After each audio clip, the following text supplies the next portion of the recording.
female, 40s, Latinx, wears a push-up bra and heels to cook dinner.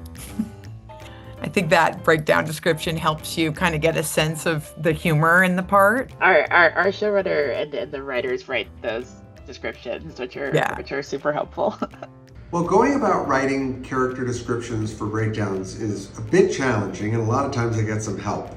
So you want to have dimensions to the character expressed that point to something potentially nefarious or something in their background that motivates them in one way or another. And then subsequently the breakdown wants to just be simple about the kind of person they are, just technically, physically, as a New York character in the world.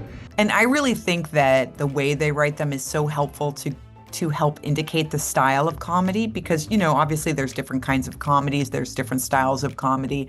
And I feel like this description doesn't tell you much, but the way it's written and the way she's described is so fun in a specific way that I think an actor gets excited to prepare it, because this just starts to get your imagination going when you read it. For Inez, I think one of the big things we were looking for was humor. Definitely, I mean, it's a comedy, but really somebody who had that sense of humor that could play with, with our main trio, but also opposite, like some really great other people we were bringing together, like Richard Kind and others who were falling into place for those roles. And someone with a little bit of sex appeal, because we wanted it to be fun. We handpicked some people that we thought would be really great. It was a smaller group because this is the kind of role that we know, like, there are certain people who are going to really have the skill set to do. So we brought in a smaller group of people, and Daphne is someone who has all of that in spades. So I think it was a pretty easy decision to ask her to come in. Can I help it if Brazos likes to watch me mix sauce?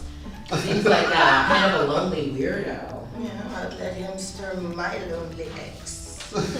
Like you have any eggs left. Okay. When I audition, I love clothes, I love dressing up, I love not having to dress up.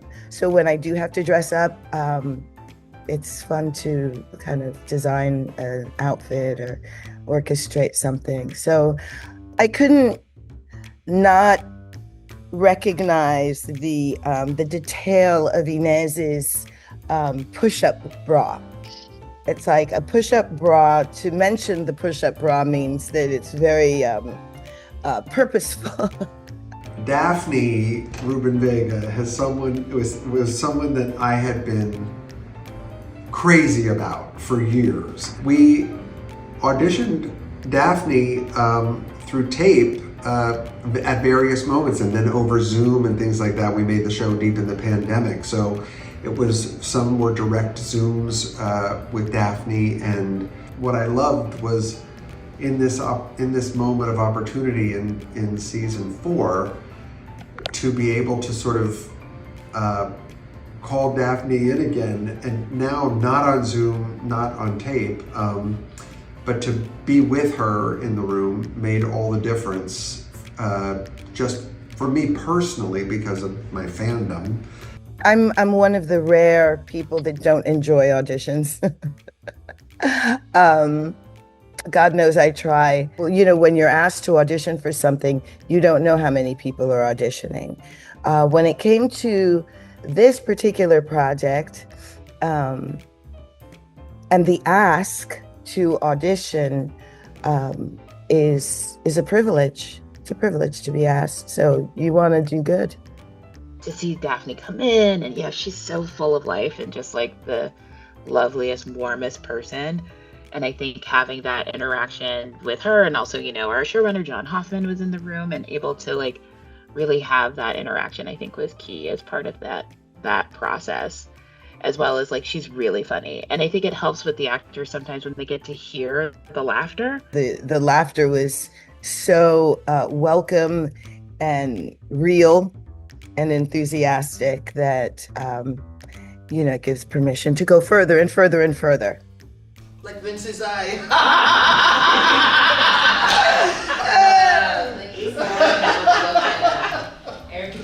And what I loved about what happened in the room, and it was almost instantaneous from the moment she started reading, where I thought, oh, we finally found the part that she can really live in and breathe in, and she's just doing it like nobody else.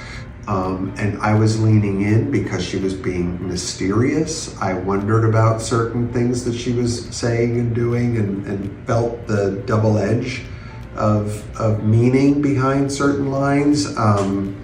What I've always loved about her is that wry little twinkle she's got, where she's being suggestive, but she's also being coy and playing with someone. The audition really starts the minute the person comes in the room, and with someone like Daphne, who, as you mentioned initially, is, you know, a New York icon from the theater scene for so many people, you get to see the kind of reaction of your producers and various team members to her even just walking in. After the audition, typically we would, discuss, and then, we have to send the audition tapes once we have a choice or a select of someone we're really excited about. We then send that to, our studio and to our network to approve, which is true of every role, from the biggest role to the smallest role. And then once we have that approval, we get to go ahead and make an offer. So that's really exciting, because for casting, we get to send the offer to the agent or to the actor directly if they're unrepresented. So that's the best part. The best part. Like, I love it. It was someone like Daphne too, who, like, Tiffany said, is just like such a legend, an icon, a dream, and just like the loveliest person too. Like, someone who has a great reputation for warmth, and someone who, after getting this part, emailed us to say thank you. Like, just like a quality person and a great actor, but also someone who maybe isn't as well known outside of like New York theater. It's exciting to see that person get an opportunity. So I love it. It's wonderful when you have a community of people who are like, yes, come, do more, That was always exciting. And what a fun bunch to participate in. When you're casting, there's nothing better than having someone come in and answer all the questions and hopes that you have for that part. Like, solve the problem. Look at her solve this problem almost in 10 seconds.